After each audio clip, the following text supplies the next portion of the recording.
Tegishli hududni jadal rivojlantirish uchun xorijiy va mahalliy investitsiyalarni, yuqori texnologiyalar hamda boshqaruv tajribasini jalb etish maqsadida ajratilgan huquqiy rejimga ega hudud, maxsus iqtisodiy zonalar. Ishchi guruhi aynan ushbu yo'nalishdagi quvvatlar faoliyati bilan tanishdi. Dastlab sanoat hubida joylashgan Xitoy investitsiyasi asosida ishga tushgan isitish moslamalari uchun alyumin batareyalar ishlab chiqarish korxonasiga borildi. Qiymati $27 million tashkil etadigan loyiha 2020-yilda faoliyat boshlagan. Buning natijasida 56 ta yangi ish o'rni yaratilgan. Muhimi, ilgari import bo'lib kelayotgan mahsulotni mahalliylashtirishga erishilmoqda. Ya'ni yiliga 30 million dona alyumin batareya. Ishchi guruhi korxonani yanada rivojlantirish uchun zarur bo'lgan taklif va masalalarga quloq tutdi. Shundan so'ng Andijon tuman Ipak yo'li erkin iqtisodiy zonasi hududidagi qalampir mahsulotlarini chuqur qayta ishlash sanoat parki loyihasi bilan tanishildi. 8 gektar maydonni egallagan mazkur loyiha 100 nafar aholining bandligini ta'minlayapti. Shuningdek, qalampir urug'ini ekib yetishtirish jarayonlarida ham mavsumiy ishchi sifatida yana yuzlab mahalliy aholi daromadli bo'ladi.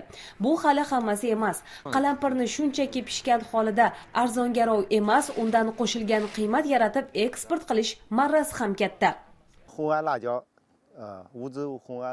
Biz ushbu loyiha uchun qariyb $8,5 million investitsiya kiritganmiz. Hududingiz dehqonchilik uchun ayni mos keladi. Biz shu yerlardan maxsus ekin maydonlarini olib, qalampir yetishtiryapmiz. So'ngra ularni maxsus quritish sexlarida quritib, saralab qayta ishlaymiz. Shuningdek, Ipak yo'li iqtisodiy zonasidagi yana bir qurilishi yakunlanayotgan loyiha ham mehmonlarning e'tiboridan chetda qolmadi.